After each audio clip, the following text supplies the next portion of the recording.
That means it's 8 a.m. on the East Coast, and I'm here for 2 hours. Who am I? You guys, I'm Liv Harrison. This is Liv Every Day, and it is so fantastic to see all of you this early, beautiful Monday morning. We're going to spend the morning together. We're going to spend 8 to 10 on the East Coast. And happy Monday is really what we're trying to say to everyone. I want to say hi to Stacy and Courtney and London and Karama, Sleek Moth, Seeing Handcuffed, and Doug out in Ohio. Good morning, Doug. Stacy, I need to know, what are you guys having for your coffee, for your drink? Are you having lemonade? They drink something with me every single day, and I want to know what it is. If you're out there, talk to me at backchannel.tv. You guys, what is so cool about Backchannel? Where you are, you can listen, you can watch, and you can chat with your favorite hosts. Obviously, this one. Any time of day. We've got 12 hours of programming, 12 hours. So this show, Liv Every Day, is 8 to 10 on the East Coast, Monday, Wednesday, Friday. Tomorrow, I'll only be here 1 hour. So I'll only be here 8 to 9. So where I am in Houston, Texas, it is 7:02 already. And it's a great day. Well, I can tell. I'm looking outside. I mean, it looks really dark. It's going to be fantastic. Good morning. Good morning, Doug. He's drinking a Pepsi. Now, here's what's interesting. I got to say this. Hi, April. There's my friend April from Connecticut. So glad to see you. What I've heard, or what I've figured out, is Pepsi's a big deal in the North. I feel like I've talked about it before. I find it interesting. That's not a thing here in the South. I mean, we have Pepsi, but people are angry about it. Like, we get angry when our only choices are Pepsi products. We're kind of like, what are you doing? Why would you do that? Now, Dr. Pepper's a big deal out here. You know, oh, it's Diet Pepsi. Well, that's good, Doug. I think that's fantastic. But no, we're all a lot of Coke drinkers. Dr. Pepper, sure. We even have a milkshake down here, and it's a Dr. Pepper one. So here's the thing. Today is Make It Work Monday on the Liv Every Day show. We'd like to kick off the whole week with all positive things and, you know, how are you going to make it work? We all are just coming off of the weekend. That was the last weekend of March 2022. That's it. We're going into April. April will be here. We've got our real April. Hi, April. Hi, Sean. Hello. We've got real April the month happening on Friday. But before we get into anything like that, oh, here we go. Peter must have heard what yes. Did you hear me say that on the Haley and Allison show? Peter's here. He's joining us over in, what is that, YouTube land? We got YouTube listeners. We've got Facebook listeners. We've got Palexa, Echo Dot, and Echo Show.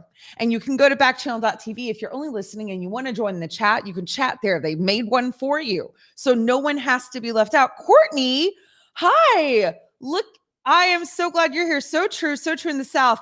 We prefer, Coca-Cola, iced tea, and sweet tea. Sure. I actually am a weird duck, and I like unsweet tea. I know, isn't that kind of strange? Nobody talks to me when I go to like Alabama, Georgia. That I don't think you have a choice there. I think that is like a non-negotiable. But Courtney, you're not wrong. Here is the thing, and Peter's not wrong at all. Are you waiting, Grass Puddle, for my Hal take about the Oscars last night? Y'all, here's the thing. I mean, we thought what Kanye did to T Swift back in the day when she won the Grammy, and he had to jump up there and say, hold on, you know, this all should have gone to Beyonce. And everybody like gasped and we freaked out, and it was just horrifying. Last night at the Oscars, Chris Rock made a comment about Jada Pinkett Smith, okay? And that is the wife of Will Smith, who ends up winning the Best Actor award last night for King Richard. And he apparently gets up to slap Chris Rock. Now, did he actually slap him? I didn't watch the Oscars last night. I did not watch. I normally watch. I watch the pre-show. I watch the eat breakfast with the stars. Can you show this clip? Are we allowed to show this clip, Anna? Can we? Or you're just showing us still? It's like 2 seconds. Okay, go. Let's do it. I'm out here. Richard. Oh, wow. Wow. Okay, so here's the question. Now I hear, thank you, Anna. I hear, hi, Nancy, good morning. Watching out of Pennsylvania. And now this is what I heard.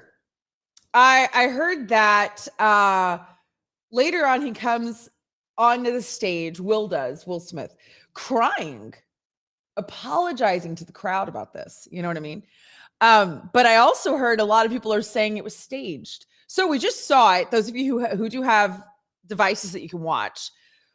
And if you don't, go and Google it. You know what I mean? But what do you think? I wanted to start off. Anna says, I don't think he was remorseful. Mindy and Grasspedal are hugging each other virtually. There's so much going on. Anna said, how did he get on stage that early? Well, if you're Will Smith, you're sitting on the stage, basically. You know what I mean? Let's see. All right. I got to get to everybody's comments. Sheila's saying, good morning, Sheila. You really did head over to the cool kids. I'm trying to get everybody over to Backchannel and I'm losing people. I'm not doing very good. Okay, let's see. So Mindy's saying, good morning. Hello, sweet Mindy. Hi. Hello, sweet Sheila. Hello. Grasspedal's thrilled that you're here. Peter, I think, just started to stir the pot and then he pieced out. I think that's what happened. Eric, good morning. I logged in at the right time, I see. Eric, what is your take?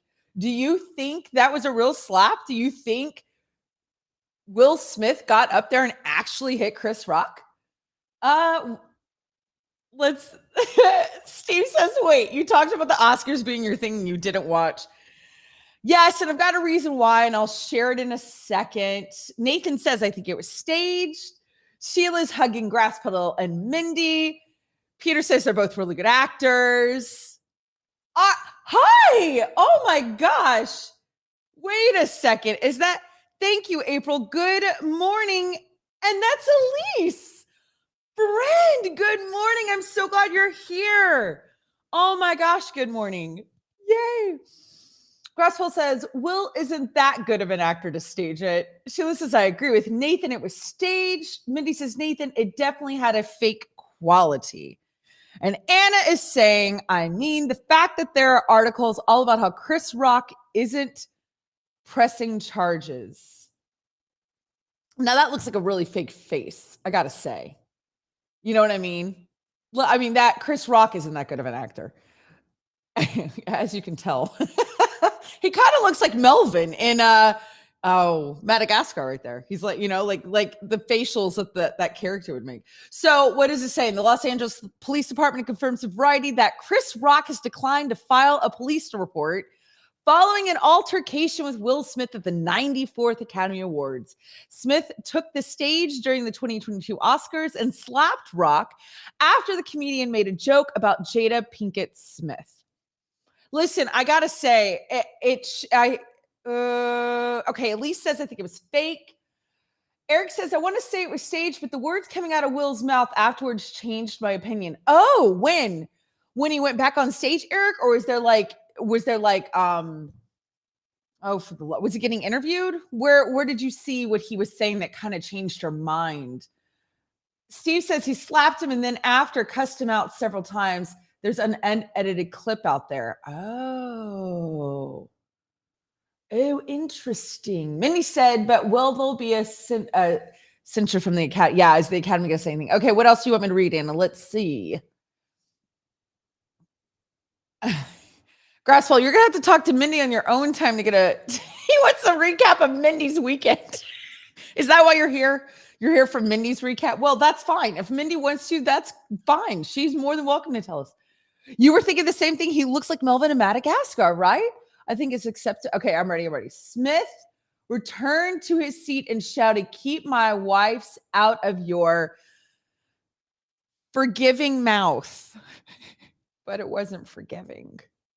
I know. I'm trying to read on the big screen, Anna. I feel like it makes me look more journalistic. Thanks. That helps a lot, actually. That's amazing. Where's my this is great. Okay, Steve says after he slapped, he sat down and told him to keep his wife out of his mouth. Yes. Okay, he said it twice. Oh, when he went back to the seat, the unedited clip says it all. The joke was about Jada's alopecia. Yeah, it was. So she has a condition. She has alopecia, which I have a friend whose daughter has that. And so Jada can rock a bald head. I'm sorry, Jada Pinkett Smith can rock anything. I mean, she's absolutely gorgeous, big personality, all sorts of stuff. So thank you, Mindy. Mindy is also updating us on her weekend. This is so great. This is exciting. This is like the little ticker tape at the bottom of CNN News. It's like the Oscar stuff. And what did Mindy do? It's like, this is exciting. I can handle all of this. I can read all the things. So he made a joke about Jada, not cool and not okay at all. And Will Smith went to take care of it. Now, here's what's interesting, in my opinion, is that I think the Smiths needed this. You know what I mean? A lot of people have been really not okay with them. Remember, we read an article not that long ago about how people want the Smiths to stop basically talking, sharing, doing all sorts of stuff. And here he wins Best Actor and he defends his wife. So it was a win-win. Anna says she still thinks it's weird. She says, I have an issue with him being so defensive of Jada when they've been so open about having an open marriage. Yeah, but this was kind of personal, though. You know what I mean? I don't know. So it's interesting. Now, in other news, Mindy had a date this weekend, which is very exciting. And it's the only thing that the cool kids on YouTube want to talk about. She decided, she had asked us all on Friday, what should she go do with her hubby? And no, you're not rowdy. This is your show, you guys. You're fantastic. And they decided to go hiking. She asked everybody, should we go bowling or should we go see Batman? They did neither on their date. Trying to make it seem like we're really announcing this. They went hiking instead. Grasspell's excited. Sheila says, where did you go hiking? Sheila does have an update, though. Her and the husband went and saw Lost City. Now, I do want to ask you, how was that movie, Sheila? How was Lost City and the Appalachian Trail? Okay, you're not a rowdy bunch. Mindy, you guys are perfect. I love it.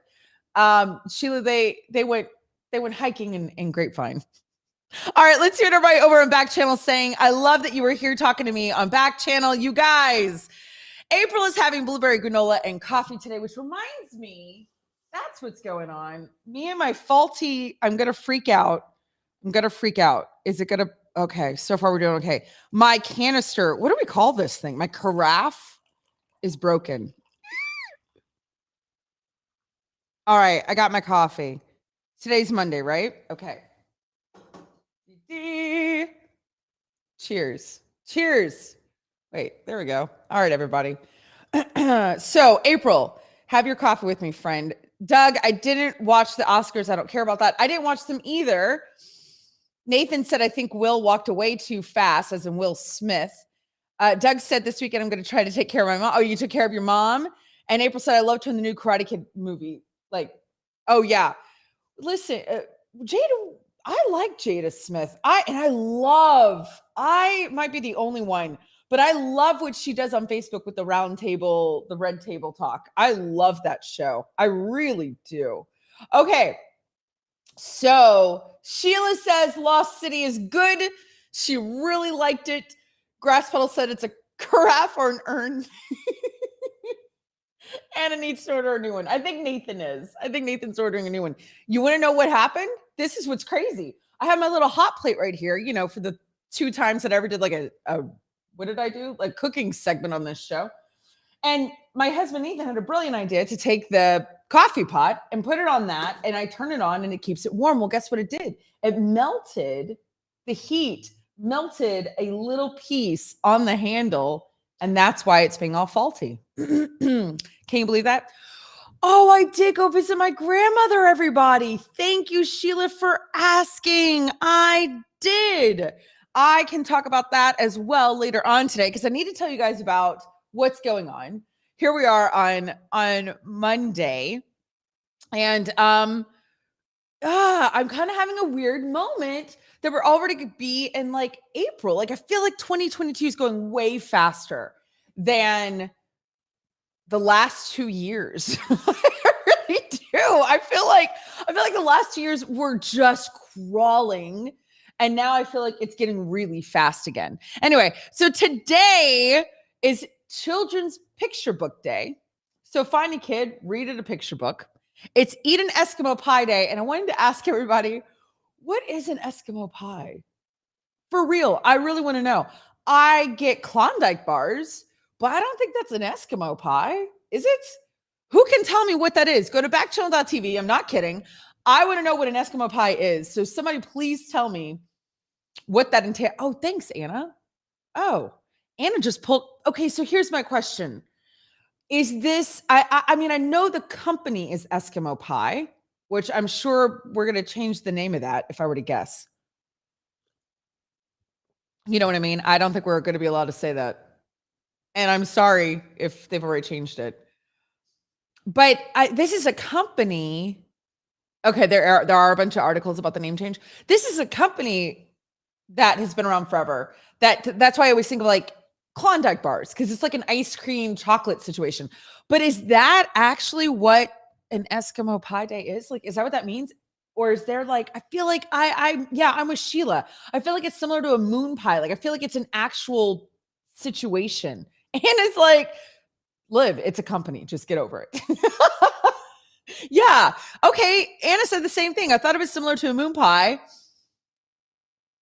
And that it's ice cream. Well, but this is the company is ice cream. We're saying that this is everything. It is Make It Work Monday. You're right, April. Listen, if we could all have an Eskimo pie, that would make it work for sure. Also, it's National Black Forest Cake Day and National Something on a Stick Day. Go get something on a stick. What? Eskimo pie out of nowhere. I'm just telling you what the days are. I'm just trying to help you guys. Courtney, hello. First time I see Cindy's here. Bouncing Anaconda is here. You guys, I love it. I love that everybody's here. Courtney's first time here on the show. I'm glad you're watching. So I don't know. I don't know what to tell you guys. Oh, Anna has it up here. Eat Eskimo Pie Day is a holiday that is the date when the Eskimo pie was first created, January 24th, 1922. See, I'm trying to read on the big screen. Oh, it is a frozen dessert. So it is. It's a vanilla ice cream bar that's covered in chocolate and has a stick that makes it easy to eat. So look at this. You could do two things at once. If you have an Eskimo pie on a stick, see, now Klondike doesn't. It's just so good. Klondike bars are the best. Do you guys like Klondike bars? Let me know if you love them because I absolutely love them. Oh, it's called Edie's Pie. They were bought out by Edie's. Okay, well, sorry, everybody. I apologize. All right, so there you go. Can't say Eskimo pie. Now we know. You can't do that. But go eat one or go eat a Klondike bar, stick a stick in it, and you've done two things for the calendar. All right, you guys, let's play a game. It's one of your favorites. Anna is a genius. She is going to be a game designer when she grows up. I can't wait. She has an application in to the gaming network. We're going to play the Emoji Game. So this is when I get to describe emojis to you, to everyone who is listening out in listening world. If you're listening, go to backchannel.tv and you can like type in your answer. That's what they did there. They decided to make a chat for you. So if you're just listening, that's okay. You can listen and chat at the same time. Just go to backchannel.tv. Those of you who are on the Echo Show, you can talk to your device. You can say, Echo, say, I love Edie pies. Is that how we say it? Mindy says they're just Mickey bars. They are. That is true. 100%. So these are all going to be movie themed games like today in honor of the Oscars. And I have like black all over my hand. Look at this, you guys. I look like I was like doing something crazy with paint. So I'm going to I'm cleaning. I'm doing this. This first one, I'm going to describe it to you. There's 4 emojis. There's a cat, there's a hat, there's a little boy head, and a little girl head. Huh. Oh, Anna says today starts over with scores to get prizes. So she is keeping track. She just wrote it and said, I am keeping up with the score. Hello, Cody, out in Tennessee. Everybody's going to want to play. So if you're out there, if you're on a device, if you're on Echo Show, the Plexa, if you're on the app, it doesn't matter. You can play. If you're over on YouTube and Facebook, you can play there. And this is for real stuff. We're going to keep score for the whole week. Is that right, Anna? And what is it? What are we doing now? Now, here's what I think we should do. Here's my thing. And okay, that's the plan. So at the end of the week, we'll choose someone to win a Liv Every Day mug, and we will mail it to you. At the end of the month, so the month starts on Friday, so this will be going into April. At the end of April, we'll draw one winner out of the mug winners, and I think we're going to try to give them an Echo show. How does that sound? That's kind of cool, right? So if you win a mug, you got this week, all of April. Okay. This week, all of April. And you win a mug, then you'll be thrown into the winnings to try to win an Echo show. All right, here we go. How does that sound, everybody? Sound pretty good? So bring your friends, tell them.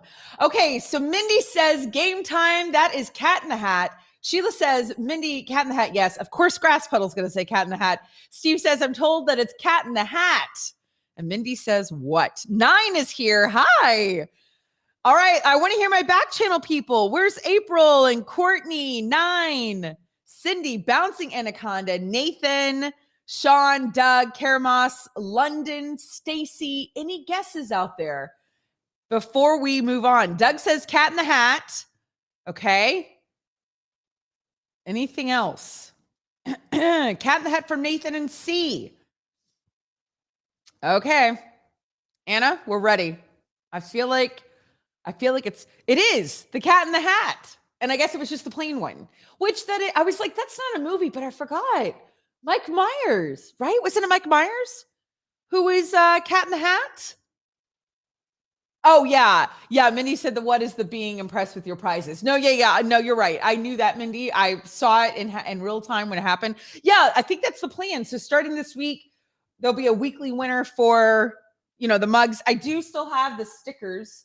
So if people want stickers as well, let me know. Anna can throw up, which I know, throw up. I do that terrible. Hi, 9, Cat in the Hat. He looks great. So glad you're here. Okay, so 9 also say Cat in the Hat. So I feel like everybody got that, Anna. Did you get everybody's names? But Anna can throw up, she can put up later how you can contact me, email and stuff. Rebecca, hi. Good. Come play more games. We play we play one every single hour. All right, here's the next one. This one is 3 emojis. For those of you who are listening and you can still play, 3 emojis. There's 2 dog emojis. So it goes dog, dog, and then a plate of spaghetti. Dog, dog, plate of spaghetti. Grass Puddle mugs and stickers and an Echo show, Grass Puddle. All right, Mindy's already guessing Lady and the Tramp. So, of course, Grass Puddle says Lady and the Tramp, which I told you on my great idea for Nathan, my husband, to get a lady shirt. And I would have a tramp shirt. I think it's funny because I call him Lady Nathan. Rebecca says Lady and the Tramp. Guys, you got to get in your thing. 9 says emoji. But what's your guess, 9? Any guesses over on the back channel dashboard? I want to hear from you, ladies and gentlemen. Yeah, Grass Puddle, they're giving away an Echo. That's exciting. Even if back channel doesn't do it, I'll send you one. Sheila says Lady and the Tramp. Everybody's guessing Lady and the Tramp. Okay, Anna's getting them. She says she's writing it down, you guys. So I don't see anybody over on La La Land, but yeah, the YouTube crew is doing great. Nathan says L&T, Lady and the Tramp. Steve says Lady and the Trampoline. Well, count it, Steve. I still haven't gotten my hug.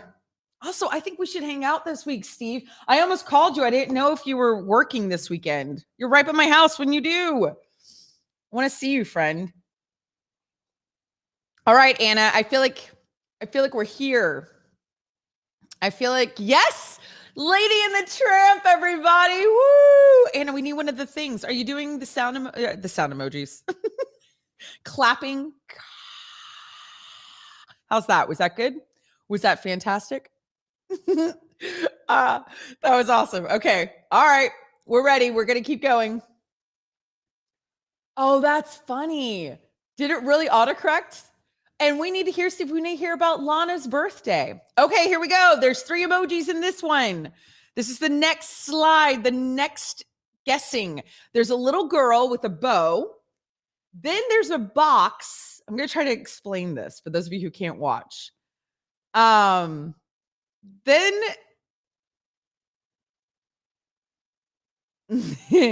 okay.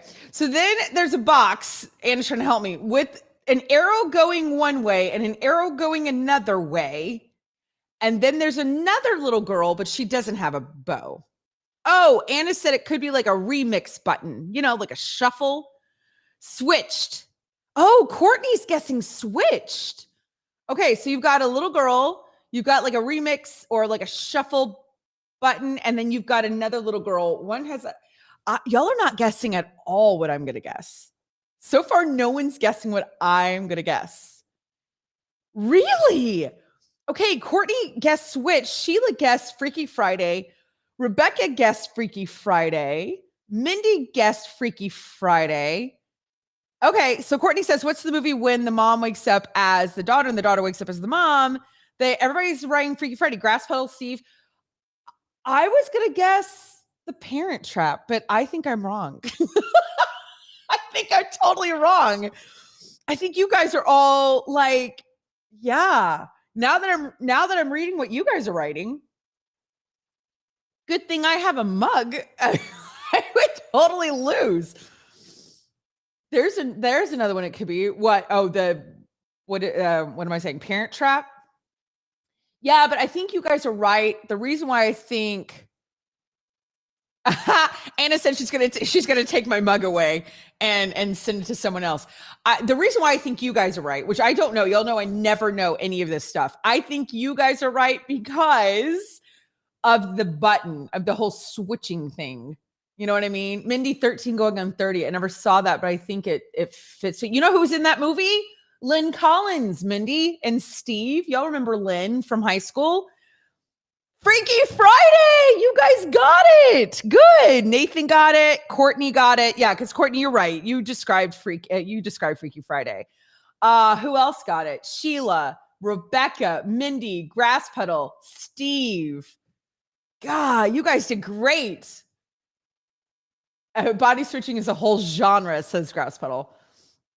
Yeah, Lynn was in 13 going on 30. She plays Mark Ruffalo's fiance. She's the fiance he's engaged to that he leaves for what's her face? Jennifer Gardner. And Lynn is my life coach, Steve and Mindy. I talk to Lynn every week. Isn't that funny? And that's obviously one of her smaller roles. But anyway. So yeah, okay. Sorry. I was trying to help Anna because I kind of got everybody all going on the whole Parent Trap thing. She says, yeah, keeping track of people that are guessing, and I know the answers. Good. All right, here we go. Courtney says, change the girl emoji to the boy emoji, and you'll have boys to men. That's true. That is true. Courtney in Texas. Is this Courtney in Texas in Houston that I know? Is this someone I know, Courtney? You don't have to tell me. You can, if you are my friend in Texas, you can tell me later. All right, here we go. We've got 3 emojis for this one. We've got a crown. We've got a text bubble and a microphone. Oh, Courtney in San Antonio. Well, hello, Courtney in San Antonio. Now you can be my friend. I'm so excited. This is fantastic. And now I have this is awesome. I'm so glad you're here. So we've got a crown, a text bubble, like a loop-a-doop, and a microphone. What are our guesses? Okay. Okay, yeah. Okay, so Grass Puddle went ahead. He didn't even wait for Mindy. I love seeing the independence of you, Grass Puddle, to watch your character arc and where you've come, how much you've changed. Your evolution has been beautiful to witness. Grass Puddle saying the King's Speech. Sheila says the King's Speech. Mindy says, yes, Grass Puddle, King's Speech for the win. I just said all these nice things about Grass Puddle. You know what he says? He says, thanks, Mindy. Rebecca says she doesn't know. She's not sure. She doesn't know. Anybody over at Backchannel land? Anybody want to guess? Where are all my Backchannel people? Stacy, London, Karamas, Doug, Sean, Nathan, Bouncy Anaconda, Cindy. Now my friend Courtney, my new friend. All right, Doug says the King's Speech. Oh, Nathan says sing. I like the toss up. All right, I'm going to say the King's Speech. I think that was brilliant. Also, I believe in Grass Puddle, even though he's not here for me. The King's Speech. Good job. Have y'all seen that movie? It is fantastic. Steve, Minions. Are you trying not to win a mug, Steve? Steve's like, the last thing I want is a mug. He's like, that's a hard pass for me. I know. Thank you, Doug. Doug said, it's almost like Grass Puddle forgot your name, Liv. He did. He tries to forget my name. Okay. Google messed up an emoji on the next one. Okay. It's supposed to be the French flag instead of the FR. That's hilarious. Okay. Here we go, guys. Here we go. There's 3 emojis in this one. 3 emojis. There's a cityscape at nighttime. So night. Okay. There's a clock. Does it matter what the time is, Anna, on the clock? I'm guessing no, because it's just emojis. And then the French flag. Doesn't matter about the clock. Okay, so am I right? So is it nighttime or city nighttime? Like, I don't, Anna, what is the first one supposed to be? What's the first emoji? I tried to find a midnight clock. Both city and nighttime work. Ooh. Okay, so it's a nighttime city. Oh, I know what this is. I think I know what this is. And the FR, okay, so it's nighttime cityscape. Like, it's the city at night. It's the city at night. There's a clock and then the French flag. Although if you're watching, it says FR. It doesn't have the flag. Courtney is guessing Emily in Paris. Ooh, interesting. Oh, the Norwegian one was good, Grass Puddle, where they give a speech after being invaded in World War II. I don't know what that means. I think I know what this one is. I'm going to guess, although I said Parent Trap and I was wrong. Okay, Steve Wilson says, Bob had crown, gave a speech, and then dropped the mic. I win. You don't want... Moulin Rouge is Grass Puddles. I feel like that would have diamonds or something because she sings a lot about... Nathan says, blank in the city. Oh, yeah, but that has something to do with France. I mean, she does go to France at some point. Utmost alpaca. Utmost alpaca. Hello, good morning, welcome. And you're not telling where you're from. I think that's great. We should all have our things. I think that's wonderful. Moulin Rouge. I'm going to guess, like, what is that one where they walk around at night? It's like Midnight in Paris or... what is it? Sheila, I feel like you can help me with this. Isn't it like Midnight in Paris? Isn't that what it's called? Or like Until Sunrise or After Sunset or... What am I saying? Moulin Rouge. Like I wouldn't include an elephant in music emojis. Exactly. Yeah, I was like, this is not Moulin Rouge. This is not... bougie enough. I mean, like, listen, when you have Baz Luhrmann, you got to go all crazy with emojis. Did you hear he has a new film, Anna? I love Baz Luhrmann. I love him. I know not everybody's a Baz Luhrmann fan. Paris After Dark, Courtney says. Is that a thing? Or, yeah, Midnight in Paris, Sheila says. Okay. I was just about to ask you. The Elvis one, right? Yeah, the Elvis one. Baz Luhrmann has a new Elvis one. Mindy, Midnight in Paris. What are we thinking? Grass Puddle needs Mindy to come in. Midnight in Paris. Yes, I did it. That's incredible because I never saw it. I never saw that movie. Sure, everybody went with it. Hey, good. All right, we're going to count everybody. Thanks, Courtney. Thank you, Courtney. Good job. Yay. I know I get so excited because I know nothing. Workable Dog.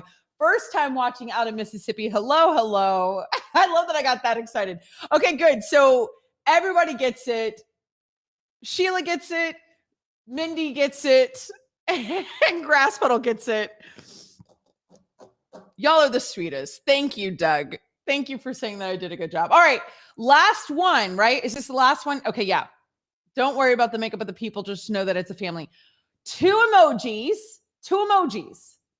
One is a diamond ring, and the next one is a family. That's it. Those are our two emojis. What film is this? Diamond ring and then a family. Woo! Courtney says married with children, but is that a movie? That could be a movie. Is it? I don't know. Diamond ring. That's your hint? Oh, what's another name for a rock or a gem in the ring? What's a name? This is what Anna's saying. Anna's telling us you've talked about this movie a couple of times. Great. This is where I stink. What's another name for the rock or gem in a ring? Diamond, stone. Oh, I know it now. Yes. Guys, did you hear the hint? Did you hear the hint? Everybody, I'm helping you win. No. Everyone's saying Cheaper by the Dozen. No, not Cheaper by the Dozen. Guys, listen. Oh, okay. I'm getting all excited. I want y'all to get it. Romancing the Stone. God, I love that film. But this is with a family. I think Rebecca's right. The Family Stone. That's what I think. I think it is. Although, God, who has seen Romancing the Stone? I really. Anna says, as soon as you said stone, you squealed. Sorry. I am a squealer. Okay, Nathan saying Family Stone. Doug saying Family Stone. You guys, we already got 100 messages today on the stream at 7:38. That's our record. Let's get 100 more. I want to see what happens. We've only gotten this one badge on Restream. I want to know if there's another badge. So keep talking to me. We're all on this together. Everybody keep writing so I can see what happens if we keep writing. Did you like Jewel of the Nile? Of course I like Jewel of the Nile, Gas Puddle. Did you like Jewel of the Nile? Romancing the Stone and Jewel of the Nile? Oh, are you talking to Mindy? Stacy, good morning. She's having Fruit Loops for breakfast. I love it. That's okay that I'm a squealer. Thank you, Doug. Anna, Liv can't help it if she's a squealer. I know. I get excited about everything. But you guys know this at this point. If you've watched this show more than 2 seconds, you know that I am a squealer. Okay. Oh, okay. Oh, I see. The Family Stone. Yeah, Romancing the Stone was better. I agree with you 100%. Absolutely, Grass Puddle. Yes, Romancing the Stone. If I had to choose between Jewel of the Nile and Romancing the Stone, I would choose Romancing the Stone. Hands down, I agree. Except I do like in Jewel of the Nile how he calls her Just Joan. Sometimes I say Just Joan, just to be funny. Doug says, make sure I don't ever squeal on anyone. I'll write that down. I'll make a note. You guys, good job. I feel like everybody did really, really well on the thing today. Oh my gosh. Oh, like squeal, like tell on someone. Thank you, Anna. I love that Anna always has to like translate things to me. Like what I don't understand in life, which is a lot. I meant squeal like I make noises. I told y'all this before. My friends in college said that I spoke in cartoon because I always make noises. So anyway. All right, you guys. I've got to talk about so much is happening. Well, I don't want to go into Anna. That gets a little deep. Okay, I know. Anna wanted me to go in and talk about the Ukraine. Yeah, okay, Doug's saying thank you, Anna, for clarifying. I thought you knew what I meant. No, now I know what you mean. Yeah, like squeal, like tattletale. Yeah. Oh, okay. Bring that one up then, Anna. You're the boss. Anna's the boss, everybody. Bring it up. Of course. You're the boss. Bring it up. Let's go.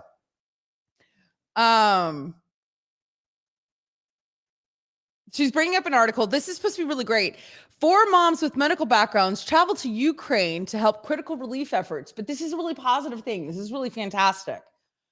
Okay. So Janet, I can't say her name. Okay. In early March, they're watching. Okay. So people are watching. These are Americans, which this is absolutely fascinating. This woman says her heart was breaking watching all the women and children that everything's going on in Ukraine, which I know we've talked, we dip back and forth into it and what's going on.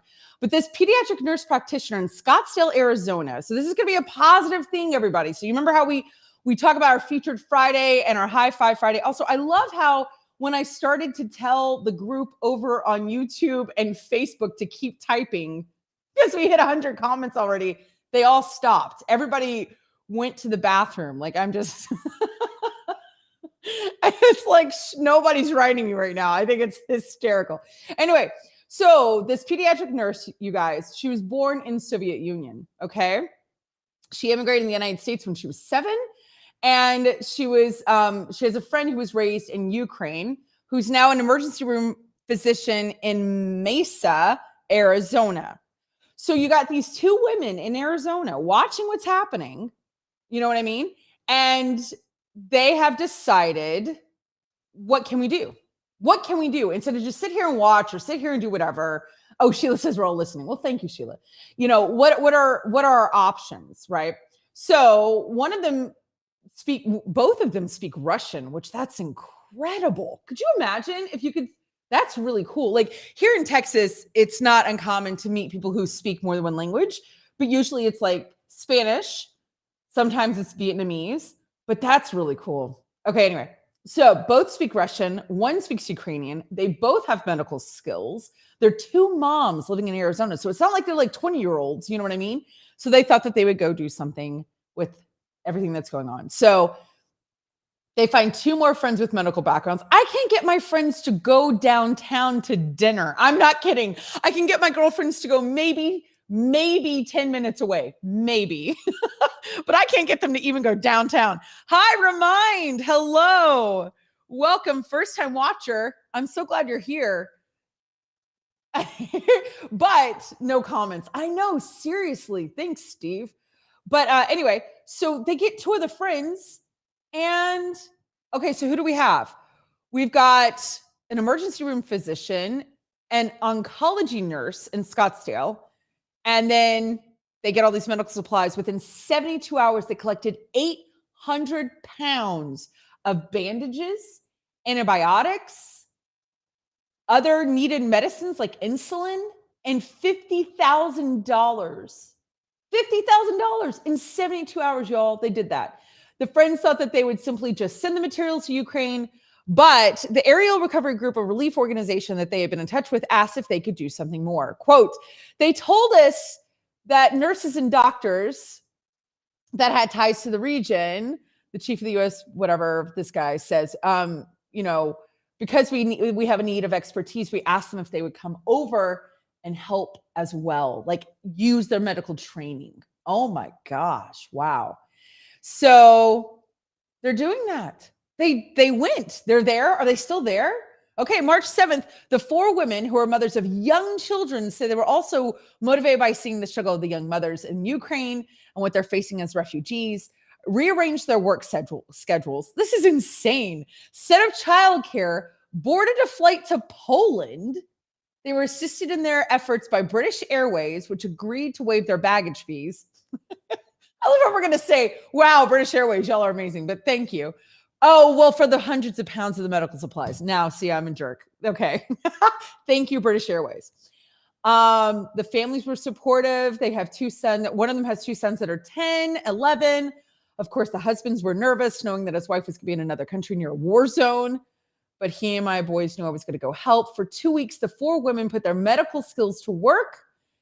And they went across the Ukrainian border to a Polish town where thousands of refugees enter each day. Wow. Did you hear that? Like, here's what I think is so inspiring about this story, which is really fantastic. Yeah, Mindy goes, fair. Let's go to Ukraine. That's a tough sell. But here's the thing. We've talked about on the show, which I think is just really important to know how important one person is and how much we really can do when we really want to do something. If we really wanted to do, now I don't have medical training. I don't speak Russian. I don't speak Ukrainian. But could I assemble in 72 hours 800 pounds of bandages and $50,000? I have no idea. Maybe I could. You know what I mean? Like, that's kind of incredible. Could I fly out to Poland and help? I have a friend that's on the Poland-Ukraine border today. She gets there today. Could I do that? I guess I could. Jeez, that's a great story. Really fantastic. Yeah, Stacy says danger zone. Yeah, this is fantastic to do that. It really is. It's fantastic. And it's really, Mindy says, I think Liv can do it. What if I get me, Mindy, Grass Puddle, and Sheila? Steve could come protect us. Have you seen when the mothers in the other countries have left their strollers for the moms coming over? Yeah, I saw that, Anna. Like, I think that's really cool. I'm sure you guys have seen a lot of the photos that are coming out of the war, which there's always beautiful things that are happening. And one was a lot of women are on trains with their children from Ukraine coming over to Poland. And at the train stations, you can see just all these strollers lined up. And it gives me goosebumps. And it's coming from the Polish moms who are there, who are leaving supplies and things needed because these mothers who are coming over with these babies, they don't have anything. They literally picked up their children and they left. And their husbands are having to go fight in the war. So they're all alone. They don't have money. They don't have food. They don't have supplies. It's really gorgeous. Oh, thank you. Okay, Stacy says, I would not want you to go into the danger zone, Liv. You got to stay here in the safe zone. Yeah, toys on the bridges. Yeah, that's true, Mindy. They are. It's just really beautiful how it's kind of like in the pandemic. Not that this war is at all like a pandemic. I'm not sitting here saying that we went through the same thing because we didn't. We're not. But the concept of how beautiful and creative people can be when they have to. You know what I mean? Like they can take something so dark and they can make something beautiful or help a fellow person. You saw it in the pandemic. You know what I found the other day? I was on Facebook. Do you guys ever get your old memories and messages from Facebook and it pops up and it's like 3 years ago, 2 years ago? You know what I mean? The ones that really make me cringe are the ones from like 2008 when I wrote differently on Facebook than I write now. Like it would say things like, oh yeah, exactly. The old Facebook. I mean, Anna's saying, oh no, is that how everybody wrote? Because it was awful when we all wrote in third person. Yes. Did everybody write in third person? We're like, today I'm feeling, and it was like, Liv is happy to be eating a Lunchable. Like it was like the worst statuses ever. It was so gross. Or it was like, oh, Anna said I had too many song lyrics. You know what I mean? Like I would also write like, feeling today, like what I'd be like, oh, you guys, that was a close call. And then everybody'd be like, what happened? And then I would wait for like 10 comments and then I would go and like edit, like update and say like, I almost got hit by a car in an intersection, but Liv is feeling fine now. It was so disgusting. Yeah, so cringy, the early statuses. And it's so funny because I keep thinking, I'm like, was I the only one that was writing like this? Also, does anybody remember when the top 25 thing came up? Do you remember that? I agree, Mindy. Let's delete all of those. But there was something about when we were all writing about our top 25 things about ourselves, like secret things. This is not a lot of coffee today. This isn't going to work. I have nothing left. Thank you, Doug. Doug says, I wouldn't want you to go in the danger zone. It's not the same here without you. Thank you, friend. I know I love and miss you guys. Grass Puddle says that he'll go. Well, look at that. If I can get Mindy to go to Ukraine, Poland border, I also get Grass Puddle. That's pretty awesome. I just got 3 people. That's pretty amazing. I love it. I love it. I love it. Elena's joining for the first time watching out of New York. Hi, Elena. Good morning. Time for work. Bye, Grass Puddle. Have a good one. Steve would never write in the third person.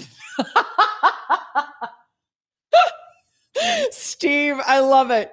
Yeah. Sheila, my favorite was people posting about brushing their teeth. Did they? Oh, I missed it. That's so funny. So yeah, Doug says I have Facebook now, even using the dating. Are you using the Facebook dating? Hi, Griffin. Hello. Not Stacy's not much of a Facebook person, except when I post music videos. Oh, well, we need to follow each other. I love it. Oh, good. Okay. Mindy, 10 days so we have this boy has his license. I'm counting down. Do you have to go drive your son? Is that what's happening right now? So anyway, the whole Facebook thing. RFP insurance rates. I forgot about that. Anyway, so I don't even remember why I got on Facebook. Why was I talking about that? Why was I even talking about it? And pop punk emo time in my life. That's hilarious. Why was I? Oh, because it reminded me. This is what it was. Now I remember. Okay, you'll be back in the second hour. Bye, Mindy. So this is what was reminding me about, and then I got on a whole tangent about Facebook. Sorry, everybody. I did. I just kept going. Hi, David. Hi, hello. Is that at the beginning of the pandemic, there was this woman that made up something you could print. What am I trying to say? Like a PDF. She made up a PDF, and it was this thing that said, "Hi, I'm your neighbor. I care about you. Check off these boxes and let me know how I can help you during this time of shutdown, lockdown, quarantine." It was like within the first month of the pandemic here in the States, and it went viral. And people started leaving them, especially with because everybody was trying to help the elderly who were staying inside or people who were medically compromised. It was before. Oh, geez. It was before you could Grubhub the universe. You could DoorDash everything. You could shop from Target in your pajamas and it would be, on your front door. You couldn't get toilet paper. Remember, it was like crazy at the beginning.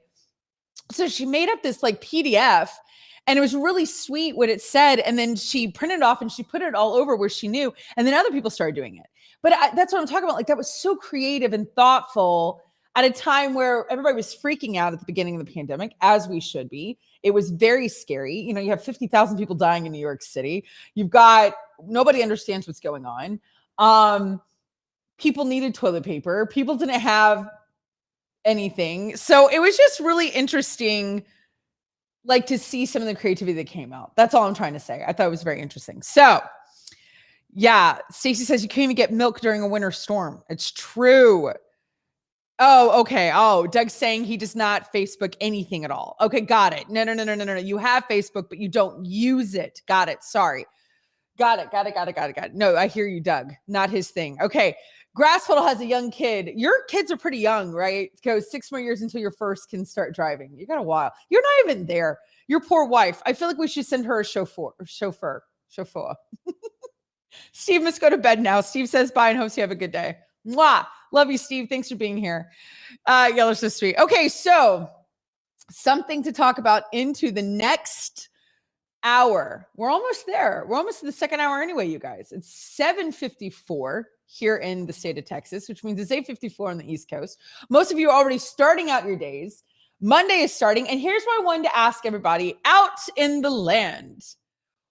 What is exciting for you this week? Meaning, because you're about to go into another month. I don't know why I'm so hung up on this. I really am. But you're about to go into April. What is going on? I want to know what is really what are you looking forward to about going into already the 4th month of this year? Something about this week ending up, Cinda Livin made for her. She's a rock star. That's a good idea. You know what, Grass Pedal? He's talking about his wife. He travels a lot. That's exactly what you should do for her birthday, for her everything. Mother's Day, get her for sure. You know what, though? What you could look into is a mother's helper. Have you ever heard about those? There's a lot of kids that are homeschooled and they're in high school and their days don't take very long to do high school, to be honest, to homeschool. When I was homeschooling my kids, you don't have all the other stuff you have to do, like line up at the door, go to the bathroom. There's a program with a dentist today. Nobody does any of that. So you can get through your work pretty fast and then they can go and they help moms in their houses and they're not expensive because they're high school kids, Anyway, if you want a creative idea, there you go, grass puddle. Okay. Anyway, I see everybody over here, but here's what I want to know. What are you looking forward to? Now we're going into spring. We're now in spring. Winter's over. This is your week is happening. It's the end of March. I got to see what Anna is saying because I know that she's trying desperately to get a house. So, she's not even, she was still talking about her other stuff. But is there anything that you are? For April, I got to say, I'm excited. Easter's happening in April, which is crazy, which is really interesting because on my Facebook, I saw that March 27th, like a couple of years ago, was Easter. So this must be a late Easter this year. I don't know. Doug says, I'm just looking forward to warmer weather, not too hot. I have a gathering coming up at 10 a.m. this morning. That's good, Stacy. I love that. So Anna's saying, yes, hopefully house hunting and picks up. Lots of family time coming up. Oh, that's good. Going to see your grandparents this week. Spring break for my family and Chris's family is coming out for his birthday. Mutual ill. Hello. So that's what I was going to tell you guys. Oh, she has one of those. Oh, Grass Puddle's like, Liv, you're too late to the party. Well, never mind then. I guess I don't have any ideas for you. It's like, I didn't ask you for any ideas. I want to tell you guys about my grandmother and how I did go visit her because that was something that I wanted to share and how important I think that is with the whole family thing. We drove to Louisiana. It's about 3 hours where my grandmother lives in South Louisiana from Houston, Texas. And we drove in for the day, went and saw her. She's 97. You know what, Anna, if I send you the photo, can you post it like in the second half? I don't know, or ever. Me and my grandmother. It's a great picture. And anyway, so we went and we visited her. And this is what I wanted to talk about with everybody. She's 97, but she's very you wouldn't know she's in her 90s. Okay. She's got a lot of energy. She has full capacity of her mental health completely there, 100%.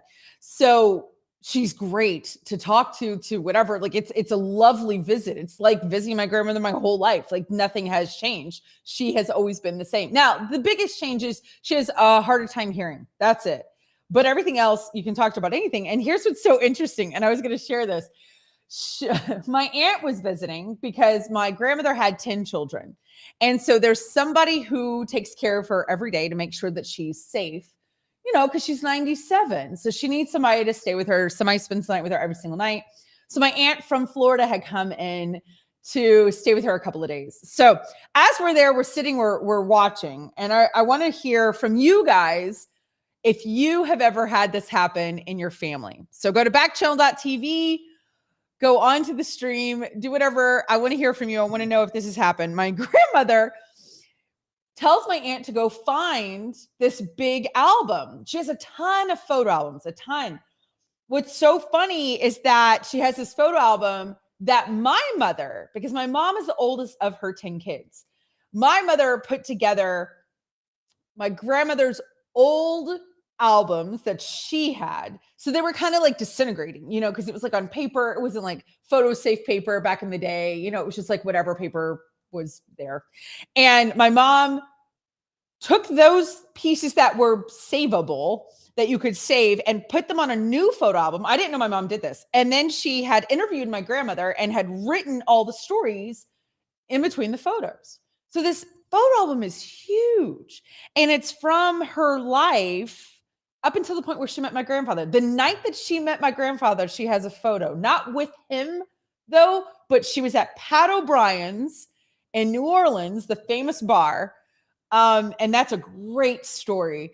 And she was with some nursing friends and they took a photo because at Pat O'Brien's, they have a roaming photographer. Even today they do. And so when you go to Pat O'Brien's in the bar, they'll take your photo. So she has that photo there. And so we literally for 3 hours, was it yesterday? It was Saturday. She just told me stories. And here's what was fascinating. I would open a page on this book and I would say, oh my gosh, Grandma, do you remember this water hole and you went fishing with this guy named, Lee and this other and your brother and whatever. And she would then go into the exact story that was written on the paper, like written on this photo album that like my mom had done this something like 10 years ago, 15 years ago, and she went into the same stories. But then she went into stories that weren't even on there. And I felt like I needed to like write it down. I was like, this is amazing. But it was really fantastic. She had one story that was so interesting. And that was the one I was going to share. I was going to see if anybody had something like this. Okay, I'm seeing what everybody's saying. Okay. To get out on what does that mean, Doug? Hopefully also working with Jeremy to get back out on Wallbridge. Stacy says, days before my grandmother on my dad's side passed away, my sister had to stay with my grandmother. Oh, well, that was nice of her to do that. Really sweet. Yeah. So she tells this story about one of her cousins went to like the town fair, you know, like one of those county fairs. I don't know if you guys grew up with county fairs. They're my absolute favorite things in the world. I'm not kidding, but I grew up in a small town, and she went and saw a fortune teller. This is fascinating. And the fortune teller looked at her and said, you're going to move far away and you're going to have six redheaded children. In 5 years, she ended up moving to Idaho. She married a man and ended up having 6 children with red hair. Isn't that fascinating? It's in the album. I thought that was so cool. So I was going to ask you guys, do you have any crazy family stories that you've been able to find out over the years? And I was going to encourage you, if you do have any of the older generation in your lives left, make sure to spend time with them and get their stories. If you don't have them recorded, do something, because it's just fascinating. Okay, Doug says, that's something that I'm probably going to do is work. Oh, to get back out at Walgreens. Oh, good, Doug. That sounds great. Okay, you haven't gotten to work, so you can go work on that. That sounds awesome. I hope that happens for you this week. That would be fantastic.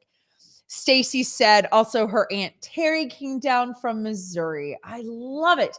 So yeah, I hope, going into spring and the winter is kind of going away, that you can take time. Anna's going to have a lot of time with family, which is fantastic.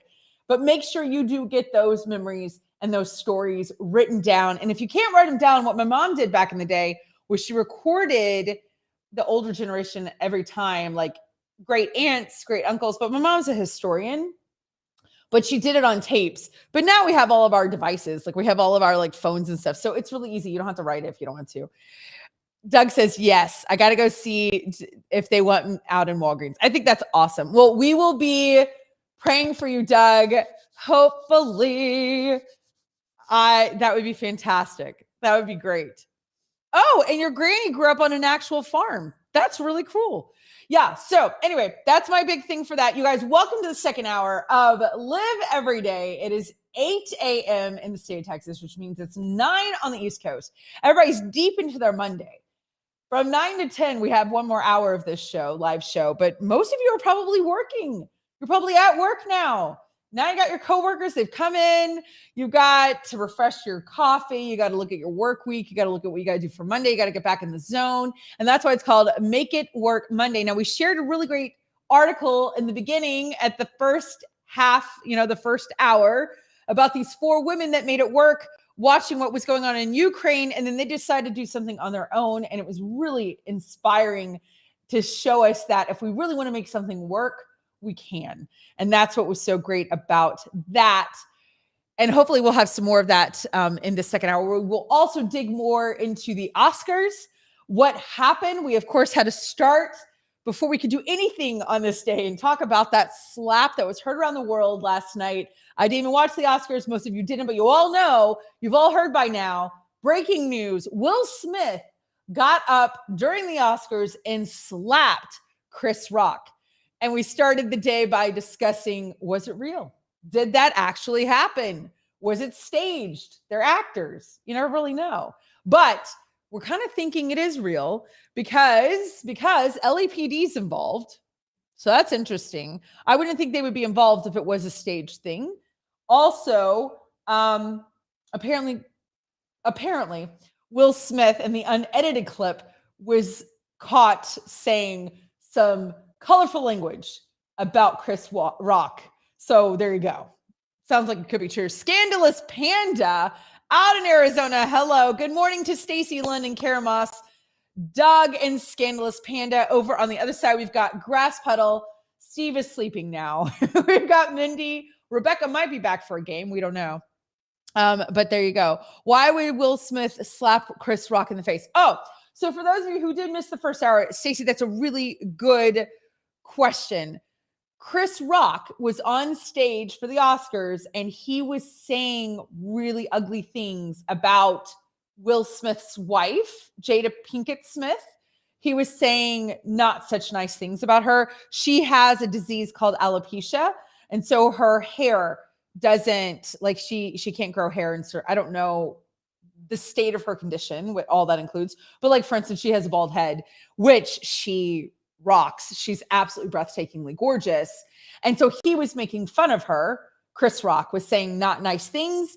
Will Smith gets up, slaps him, and sits down. Now, when he sat down, apparently the unedited clip, and Anna can show the clip again.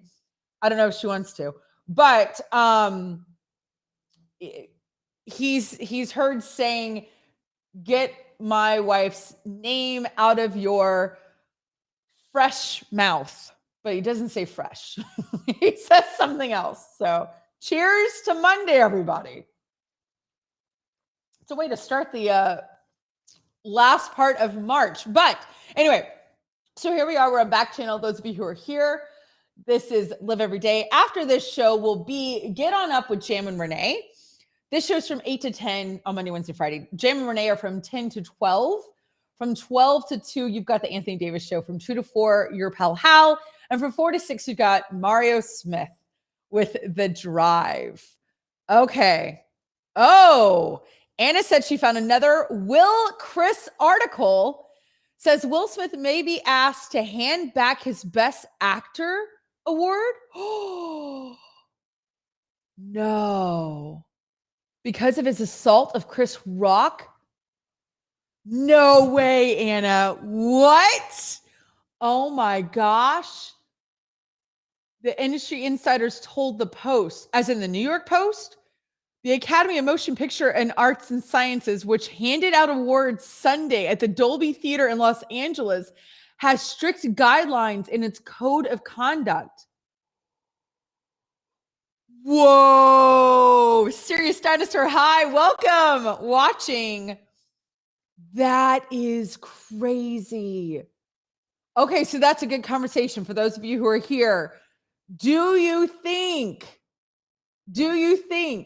that Will Smith should have to hand back his Best Actor Academy Award because he hit Chris Rock?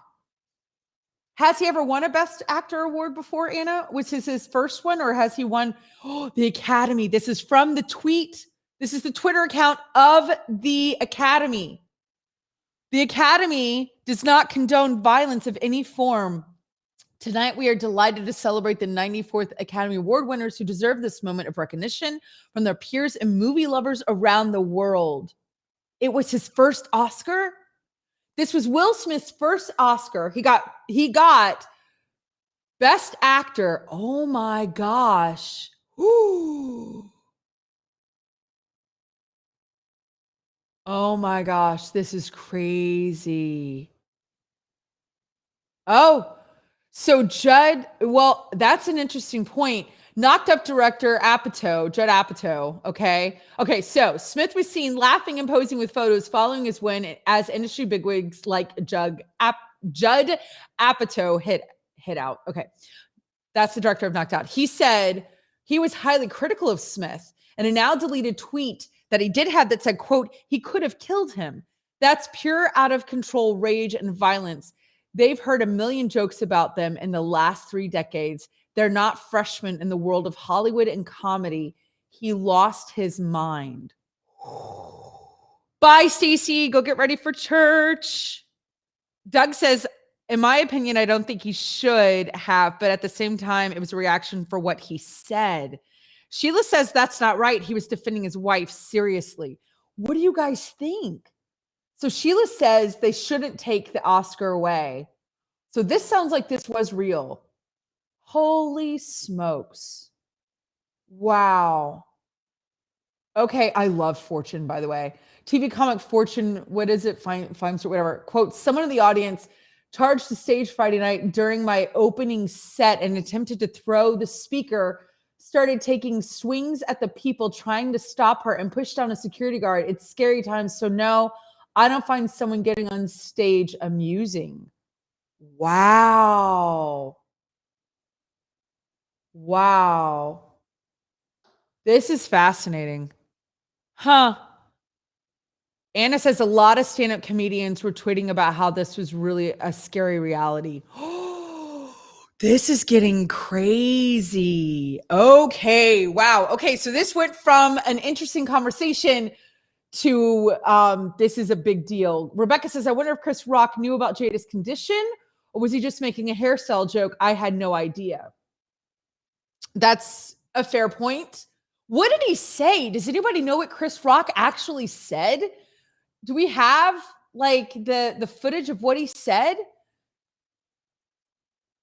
Okay, so okay. I was Illy, hello. First time listener out in California. We are discussing some updated news around the Chris Rock Will Smith scandal that happened last night on stage, the Academy Awards.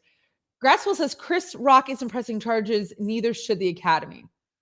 No, I think that's a fair point. Although, here's the thing, the Academy, you say that, but aren't they responsible? I'm playing devil's advocate. I really am. We need a lawyer on this show.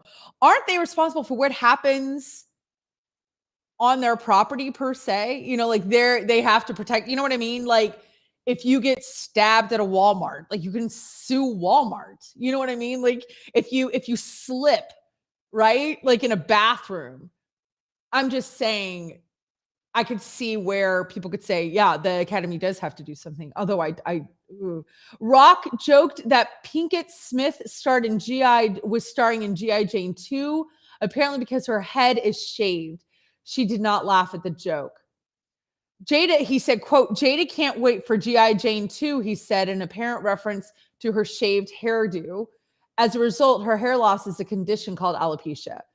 This is what Will Smith said in his speech, quote, art imitates life. He said, I look like the crazy father, just like they said about Richard Williams, but love will make you do crazy things. Ooh. Doug says he still shouldn't have said it. Rather, he doesn't know what he doesn't know. Nathan said he made a reference to G.I. Jane 2 and Jada. Okay, Sheila says, either way, shouldn't be using other people as your source for material for the joke. It's mean and not necessary. However, the pushback on that's going to be, especially from comedians, that's what they do. I dabble very little in comedy. I mean, but I made a very strong effort not to do that. As I say that, I'm trying to think of the latest stand-up routine I wrote. And I try to do like, I do an overall general or not someone specific because I do think it's mean-spirited. I agree with you. Like I'm not that kind of comedian when I do comedy. But for instance, I remember, see if y'all remember this, when David Letterman was hosting the Oscars, there was Oprah Winfrey was in the audience and Uma Thurman was in the audience. Do y'all remember this clip? Does anybody remember that? Hi, Isaac, first time listener. Welcome to the show. So glad you're here listening. And he did a bit. I mean, first of all, I don't think Letterman's funny.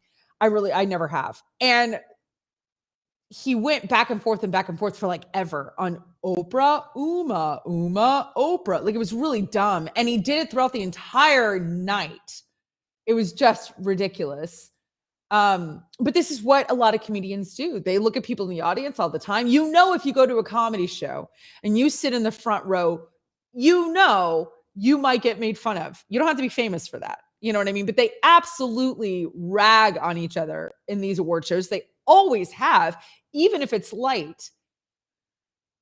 Oh, but I agree. Rebecca says, regardless of what was said, physical violence is never the correct choice. I agree. Chris Grasswell saying Chris Rock will make money out of this. It's a wash. Ooh.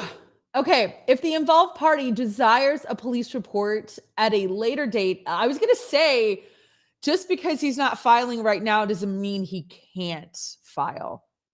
I wish Steve were here. He's our cop. Okay, 2 individuals from the Academy Awards program, a rep said the incident involved one individual slapping another. The individual involved declined to file a police report. If the involved party desires a police report at a later date, LAPD will be available to complete an investigative report. Now, and what's also true is that it doesn't have to be up to Chris Rock whether or not a report is filed, right? Okay, Doug, Doug, you're involved with police things. Yeah, just because he didn't file, he can file at any time. What is the statute of limitations on when you can file? I'm currently involved in a personal matter that involves things, and yeah, you can file at. Nathan says, Sally, it overshadows everyone else's success, including Smith. You mean Will's, what are you saying, anything? Like Will's decision to hit Chris Rock overshadows? You're a husband. Grass Puddle, you're a husband.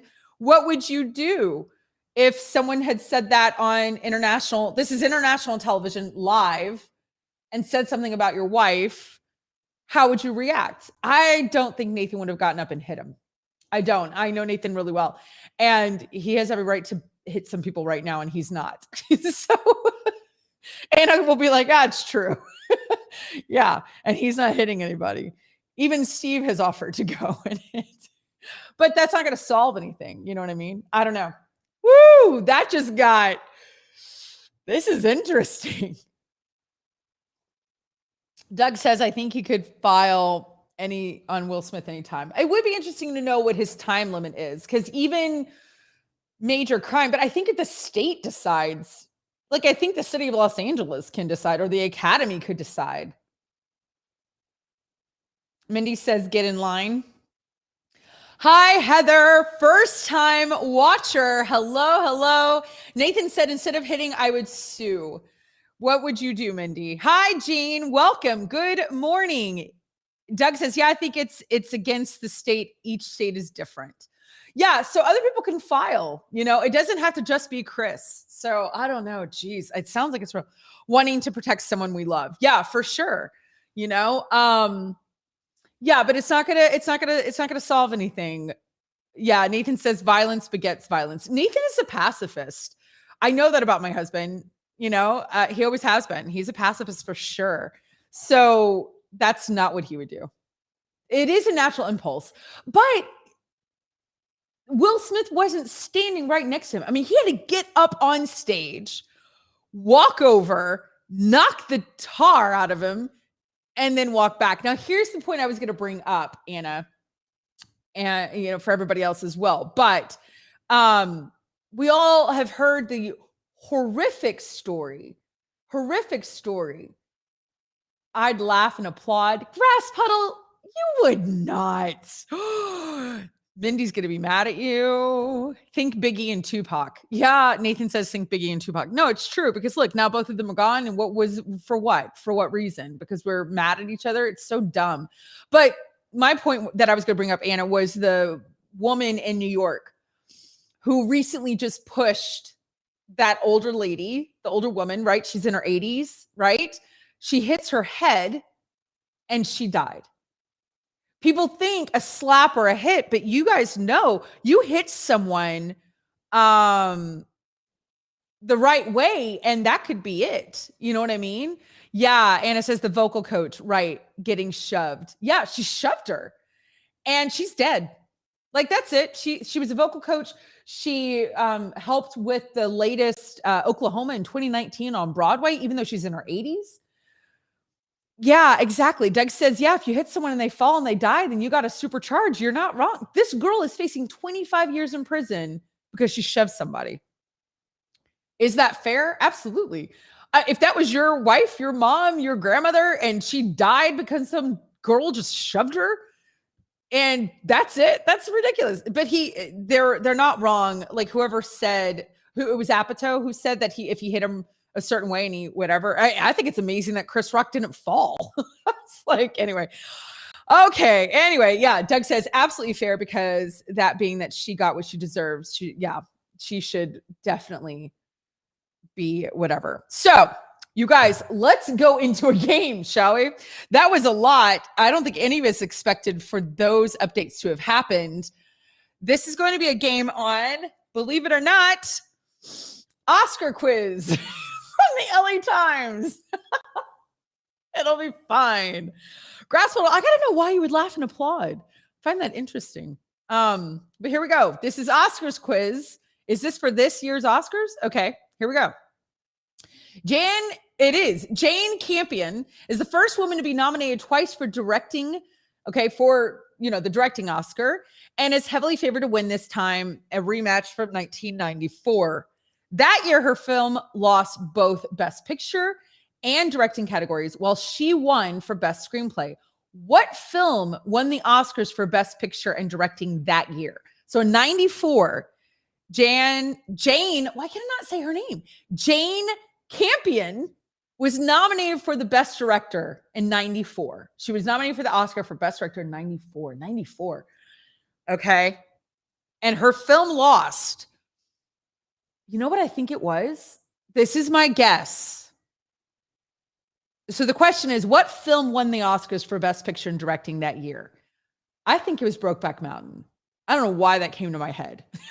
I really don't. I have no idea why. I don't know.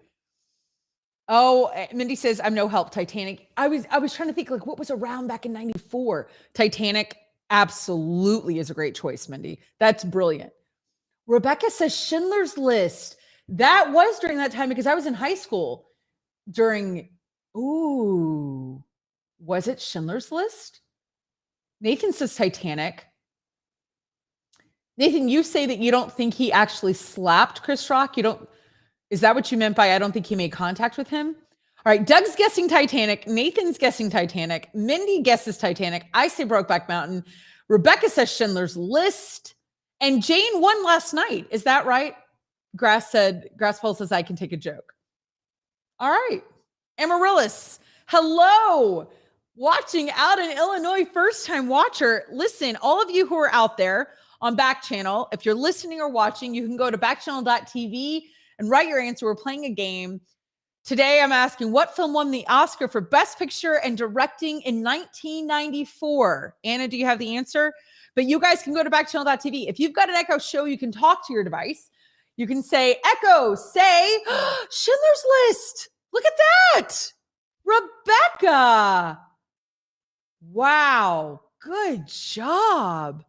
You know what's so funny that you got that and I totally missed it was because I used to really be into the Oscars, like crazy into the Oscars. And that specific year, I had not seen Schindler's List. And it was, I didn't know it was 94, but everybody was losing their mind about that film, as they should. It was a brilliant film. And I remember I got a friend to go with me. I was a junior in high school, and we went, and by the skin of our teeth, we saw Schindler's List right before the Academy Awards started. So that's funny that I didn't remember the year. Way to go, Rebecca. High five. Bam. Okay, nice. Minnie says nice. Nathan says, Doug says, yeah, I can take a joke, but if it was something against my mom, I wouldn't be able to take it. Nathan says, I think that's why he slapped rather than punched. Oh, because you think he didn't actually make contact. Okay. All right, here we go. Next question, everybody. 3 Best Picture winners since 2005 have taken place in Los Angeles. The Artist, Crash, $1 Million Baby, all 3 of those films. Boston has had two at that time, Spotlight and The Departed. Only 1 Best Picture winner in the last 40 years has taken place primarily in the state of New York. Which one and what city? Well, I was going to say Manhattan. I feel like that's a Woody Allen film. Didn't Manhattan win? Best Picture winner in the last 40 years has taken place in the state of New York. I'm going to say New York City, and the film is Manhattan. Didn't that win Best Picture? I don't know Woody Allen that well. I know some, obviously I know his work, but I don't know like what, and he's so centered on New York. So 3 winners since 2005. Best Picture winners have happened in LA. The Artist, Crash, $1 Million Baby. Boston has had 2. Spotlight and The Departed both happened there. Those are both really depressing movies. Golly, Boston. And 1 Best Picture winner in the last 40 years has taken place in the state of New York. Which film and in what city? I'm going to guess New York City regardless, but I think it's Manhattan. Anybody have a guess? This is hard. Nathan says The Godfather. Oh. Yeah, but The Godfather's 50 years old now, Nathan. So this is, it's in its 50th year right now. It says the last 40 years. Doug says New York, yeah, like is it NYC, like New York City for sure. That's got to be the city. I mean, if it's Albany or that's going to be awful. All right, Gangsters of New York, Nathan said. Oh, it could be Gangsters of New York. Did that win Best Picture? Doug says, if anyone talks about my mom, I don't talk to that person. All right, Nathan says, oh, wow, Birdman or The Unexpected Virtue of Ignorance. And it was in Manhattan, NYC. Interesting. Okay, there you go. Birdman. That was a really interesting movie. Anna, did you watch that movie, Birdman? That was crazy. It really was. I mean, like fascinating. Okay, well, it had to be Manhattan. I mean, thank goodness it wasn't like Buffalo. That would have been awful. All right, Meryl Streep has been nominated for performances in a drama with music of the Heart in 2000, and a comedy drama with music, Florence Foster Jenkins in 2017, but only once for an actual musical. What was it? And she's been in a few musicals. That's what's fascinating about Meryl Streep.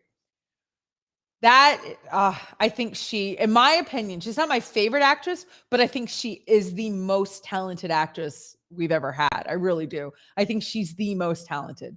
I think her range is extraordinary. I really do. So Meryl Streep has been nominated for performances in a drama with music, which is Music of the Heart, which was out in 2000, for a comedy drama with music, which was Florence Foster Jenkins in 2017, but only once for an actual musical. What was it? Everybody's guessing Mamma Mia. Mindy says Mamma Mia. Rebecca says Mamma Mia. Nathan says Mamma Mia. Guys, you go to backchannel.tv, type in your answer. I don't think she won for Into the Woods. I think Mamma Mia as well. That would be my guess. You retract it? Now you think Into the Woods? Doug says Mamma Mia. Oh, okay. Mindy's saying Into the Woods. Oh, now that I said it, now I don't know. I know Anna knows. She loves Into the Woods. We differ on that. Oh, Meryl Streep is talented, but still bitter. She was the witch in Into the Woods when Bernadette Peters was alive and well. Oh, I know you're bitter about that. Nominated, not won. Nominated, not won. I don't think Mamma Mia was nominated for anything. So is it Into the Woods? She was nominated? Michael Keaton's from Pittsburgh? Into the Woods. That's what it was. She got nominated for Into the Woods. She was fantastic in Into the Woods. Although Anna is bitter about that, she went in Bernadette Peters because Bernadette Peters is alive and she could have played that part. Bernadette Peters is. See, now I think Bernadette Peters is do I think she's the greatest Broadway living person right now? More than Patti LuPone, who I just saw Patti LuPone. With you, Anna. I saw Patti LuPone with you. Do you remember that? Okay. 2 films hold dubious records of being nominated for more than 10 Oscars and winning none. The first was in 1977, the ballet drama, quote, The Turning Point. What was the last one to accomplish that feat? Hello, Easy Bat. Welcome, welcome, welcome. We are playing a game. Nathan says Into the Woods is the worst. We're not what's his face fans. I know. Is that bad? Who wrote Into the Woods? He just passed away, Anna.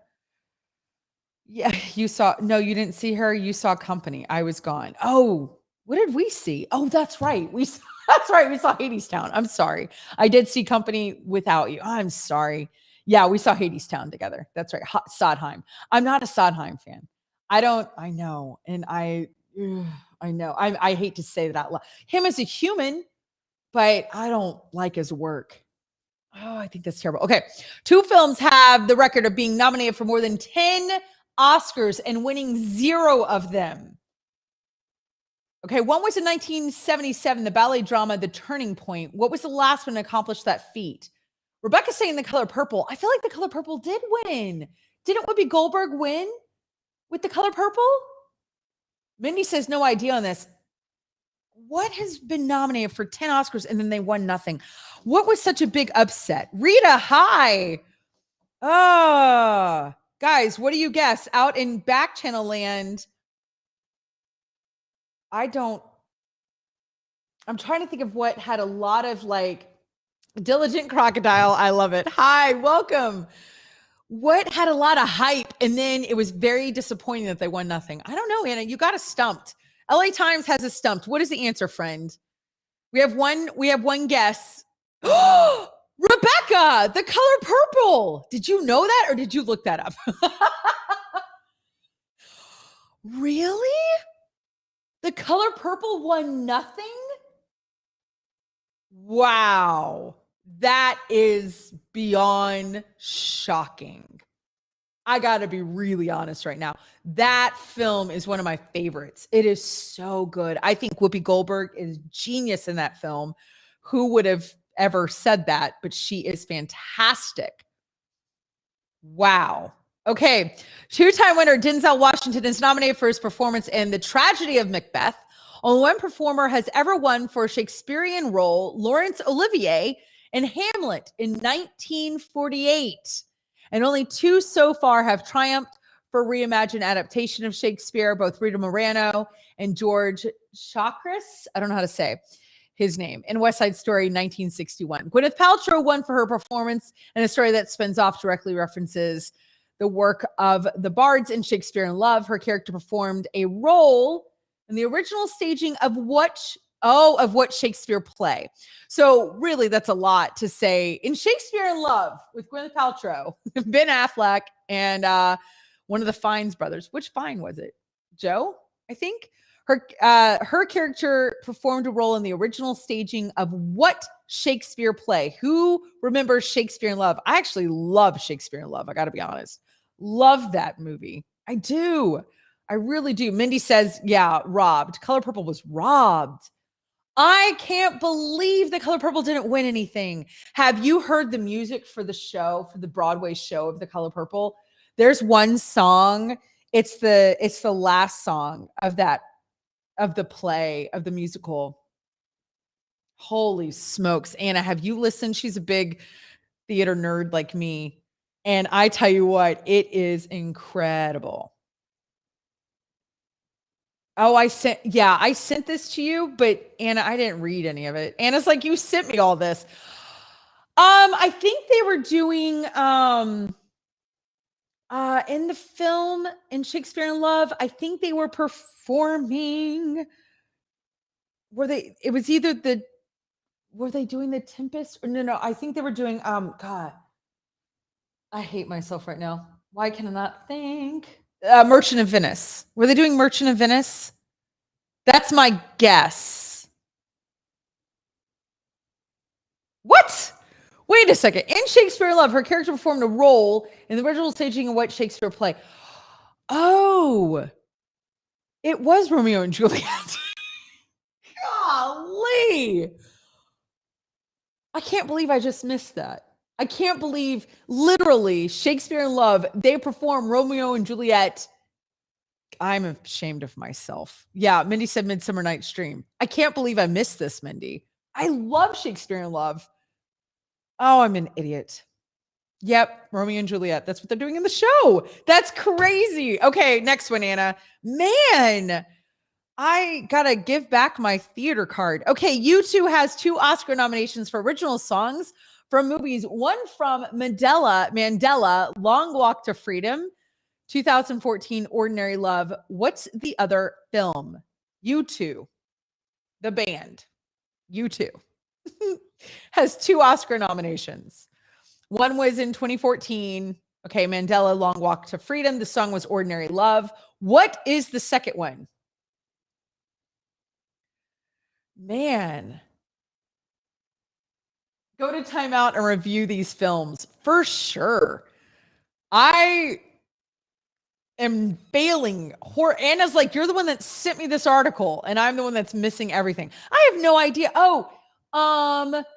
Did you two? What about the song from Jungle Book?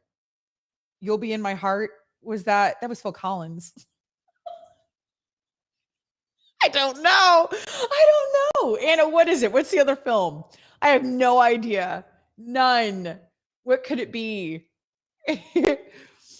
Gangs of New York. For the love of everything holy. I love that I said the Jungle Book and that wasn't you two at all.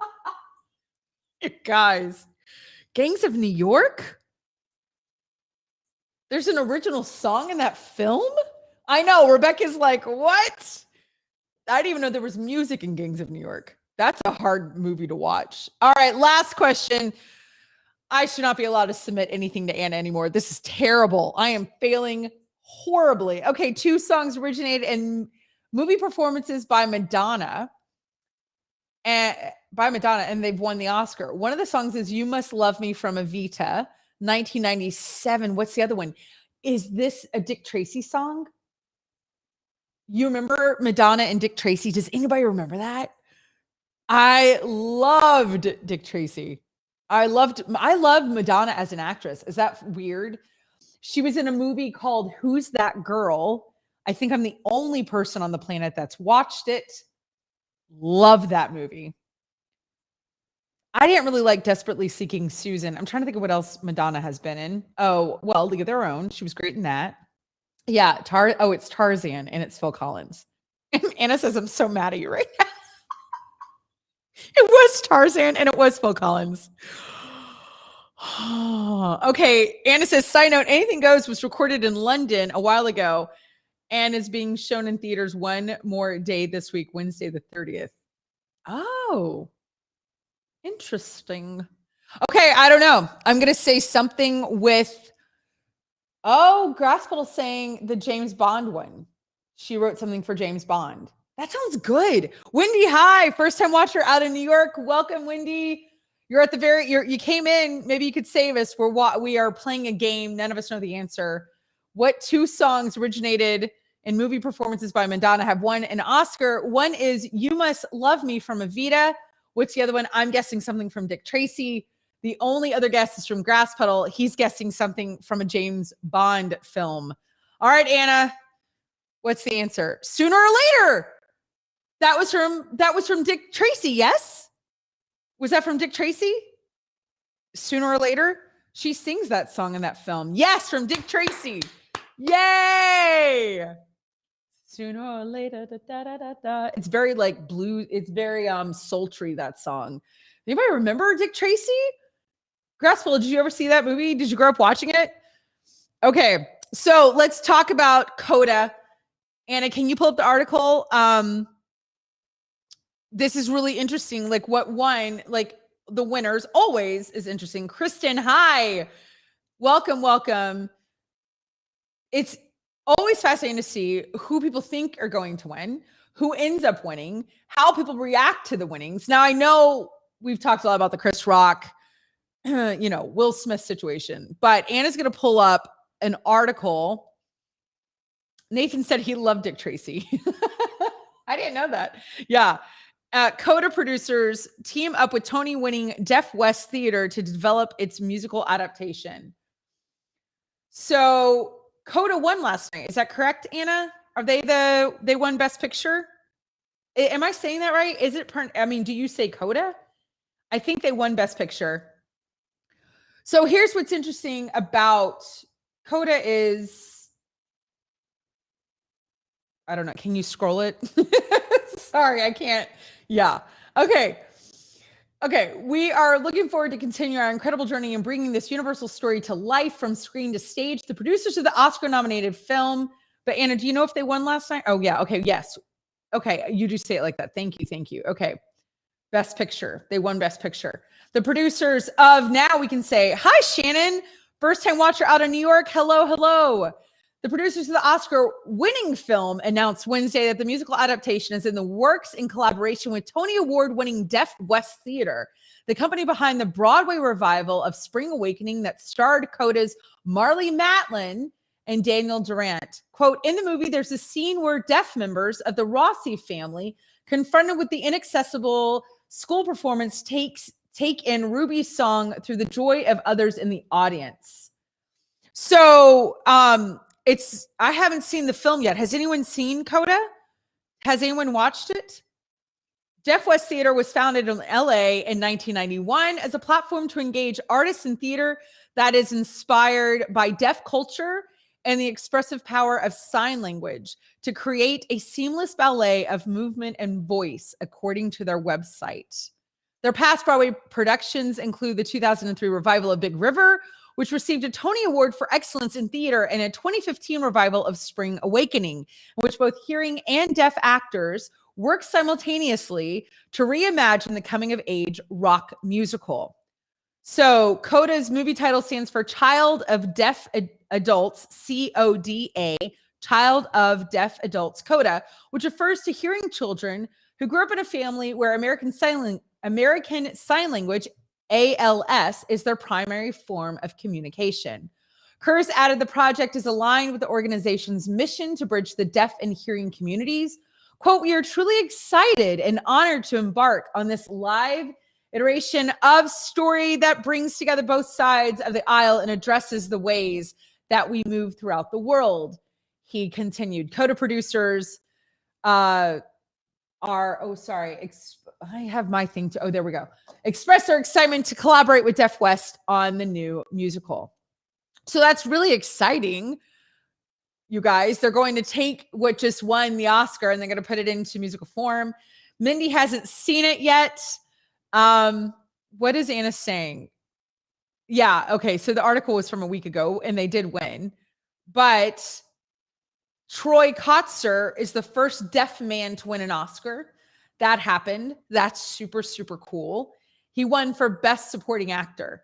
Now, I don't know if this is the man that I saw earlier, but there was, I think it might be, I didn't see who it was, but I saw a clip from the Kelly Clarkson show where the cast of Coda was on her show and he was signing, and Marlee Matlin was there. So it could have been this man. I'm sure it was Troy.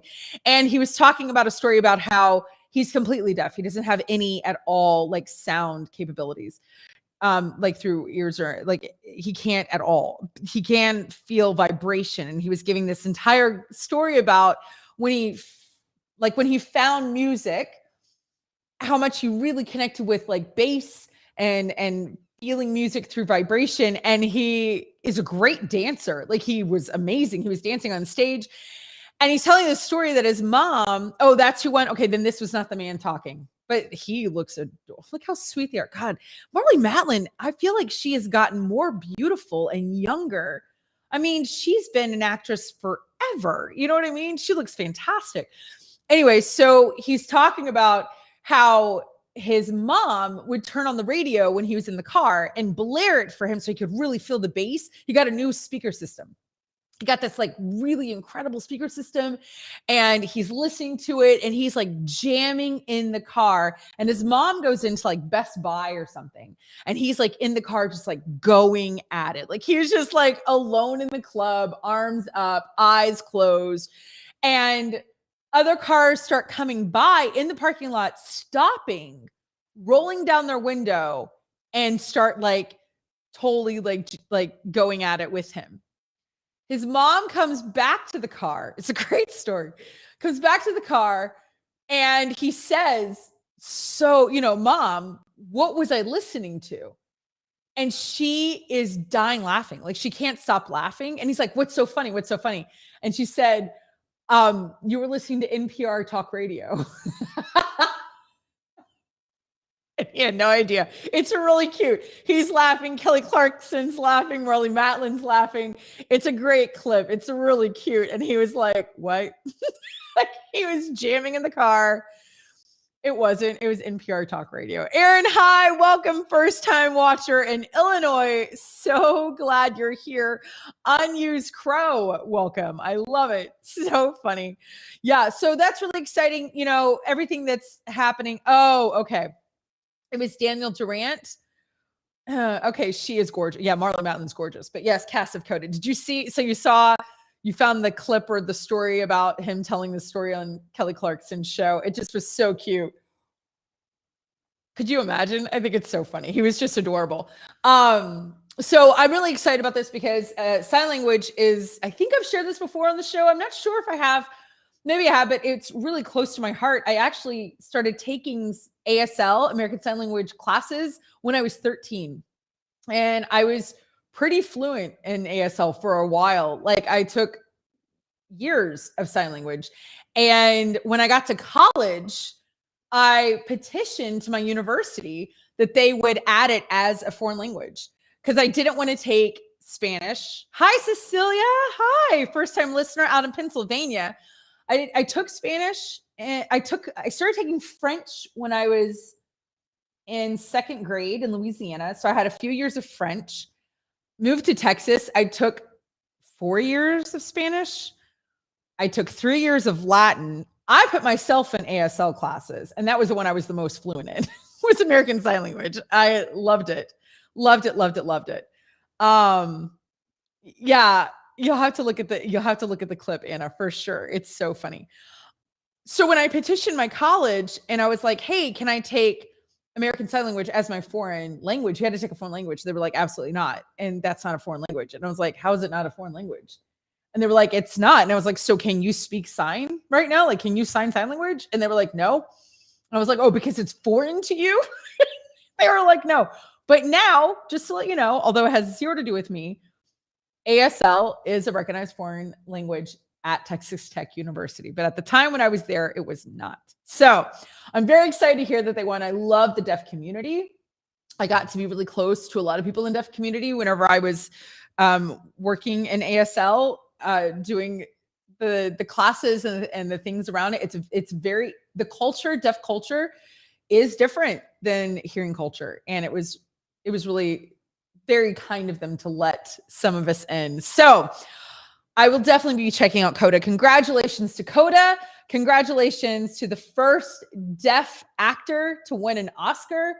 Sadly, that's not going to be known. We're only going to know about the Will Smith drama. So that's going to be what we all come away with. Anyway, you guys, we're almost to the end of the show, which is so crazy. I wanted to end today as we're coming up on the end of the hour.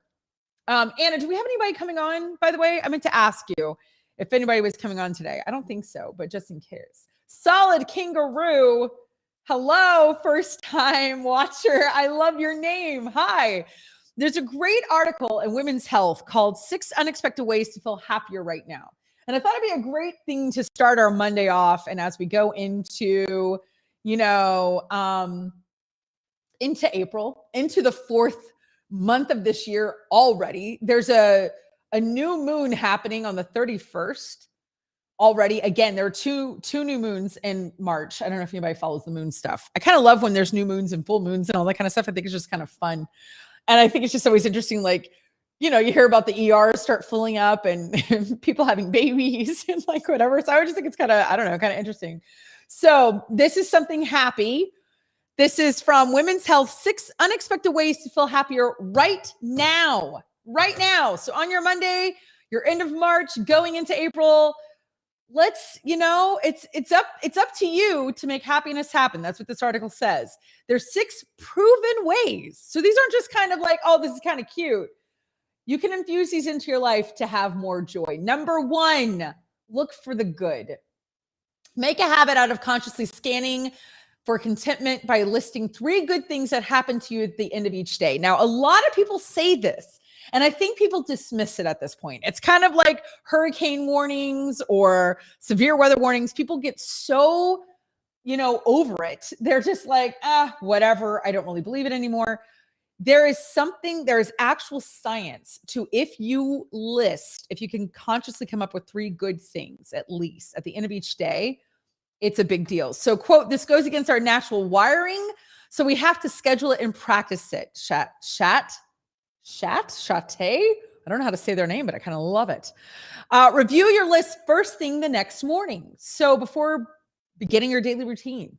Over the course of 10 days, he says, this simple technique can rewire your brain so that you're more attuned to the positive occurrences. So that's really easy, you guys. Before you go to bed tonight, write down 3 positive things in the morning, read them. All right, number 2, do a reality check. Despite what you may see on social media, nobody is always happy. Quote, we develop expectations that life should be easy, he says. But the truth is, we all experience embarrassment and frustration, and everyone feels sad and experiences loss. Happiness is not about trying to feel joyful all the time or denying negative emotions.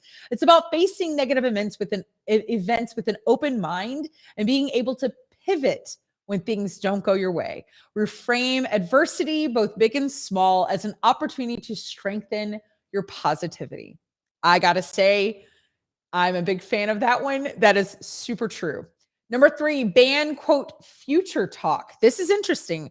Much of our unknown happiness stems from fear and anticipation. Chate, I don't know how to say his name, says because the unknown is inherently scary. I think this is really true. To feel happy or resist focusing on the future and stay grounded rather in the present moment, even if it's for 10 minutes a day. He institutes this policy with his own family. He says, quote, schedule time to ban all future talk and relish in what's right in front of you. Wow. He says, whether it's sharing a meal with loved ones, spending a few moments outdoors, or enjoying your favorite playlist or podcast during your commute. Number 4, boss that negativity back. Oh, I got to say hi to Limitless Crane. Limitless Crane. Hi. And Heather. Hello. First time watcher out in Florida. Good morning and welcome.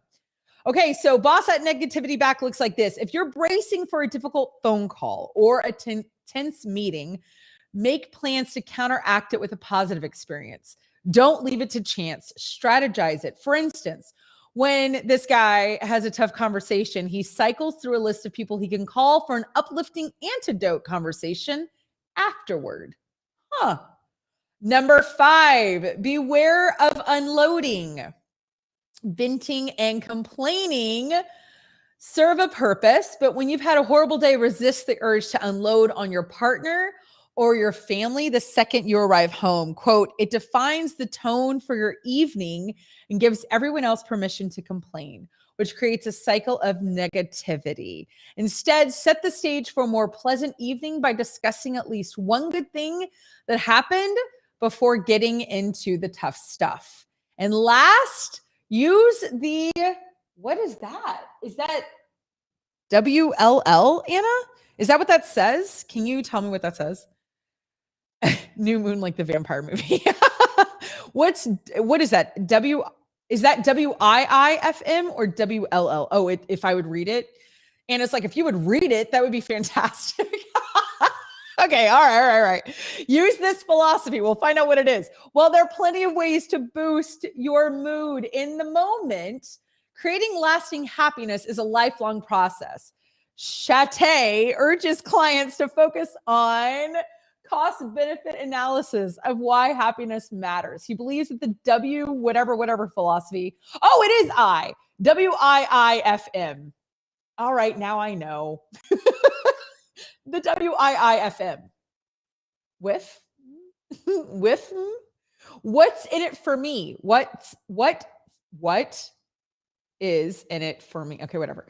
Think about your life now and what it could be like later. Yes, there's short-term effort required to be happier, but consider the long-term gain. The steps you take now can benefit both your present and future self. Wow. Okay, good. Grass Puddle says, I'm always a fan of happy endings. It's all caps, Liv. I know. Tough sandwich. Good, bad, good. There you go, you guys. So those are some tips on how to be happy, how to go into happiness. And I think it's good. I hate when people are like, you should have a happy life, and then nobody tells you exactly how to do that. Now you know. Those are some really good things. Try one of them. take one of the things you heard today. That was a women's, what is it? Women's health article. So go Google it if you want to. But take one, start with that one, see if it changes anything, and then add another one. That's my tip, you guys, as we go into the rest of this week and into the rest of your Monday. I will see you here tomorrow at 8 a.m. I'm so glad you're here. Thank you for joining me. Don't go anywhere because Get On Up with Jam and Renee is next from 10 to 12 on the East Coast. And I'll be back here for 1 hour tomorrow at 8 a.m. You guys, don't forget to live every day. Bye. Bye.